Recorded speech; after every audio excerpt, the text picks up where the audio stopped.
Hi, and welcome to Chapter 2. I noticed that the mother is very loud. My interpretation of her voice is that she's very loud and abrasive and obnoxious. So I have to pull the mic away. Chapter 2. Mr. Bennet was among the earliest of those who waited on Mr. Bingley. He had always intended to visit him, though to the last always assuring his wife that he should not go until the evening after the visit was paid. She had no knowledge of it. It was then disclosed in the following manner. Observing his second daughter employed in trimming a hat, he suddenly addressed her with, "I hope Mr. Bingley will like it, Lizzie." "We are not in any way to know what Mr. Bingley likes," said her mother resentfully, "since we are not to visit." "But you forget, mamma," said Elizabeth, "that we shall meet him at the assemblies, and that Mrs. Long promised to introduce him." "I do not believe Mrs. Long will do any such thing. She has 2 nieces of her own. She is a selfish, hypocritical woman, and I have no opinion of her." "Nor more have I," said Mr. Bennet, "and I am glad to find that you do not depend on her serving you." Mrs. Bennet deigned not to make any reply, but, unable to contain herself, began scolding one of her daughters. "Don't keep coughing so, Kitty, for heaven's sake! Have a little compassion on my nerves! You tear them to pieces!" "Kitty has no discretion for her coughs," said her father. "She times them ill."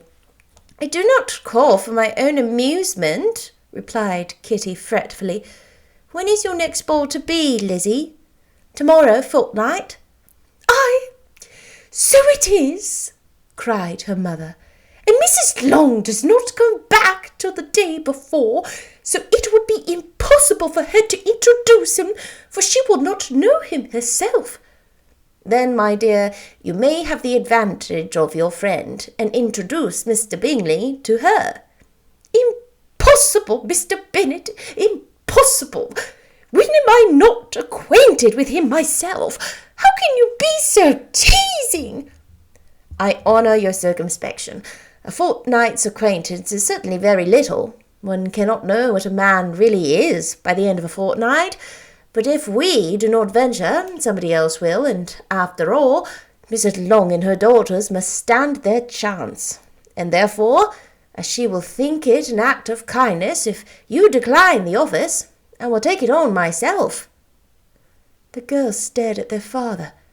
Mrs. Bennet said only, "Nonsense, nonsense!" "What can be the meaning of that emphatic exclamation?" cried he. "Do you consider the forms of introduction and the stress that is laid on them as nonsense? I cannot quite agree with you there. What say you, Mary?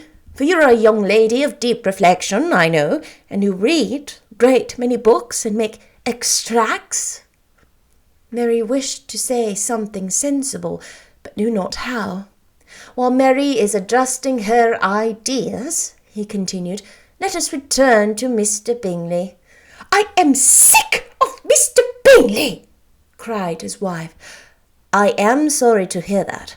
But why did you not tell me that before? If I had known as much this morning, I certainly would not have called on him.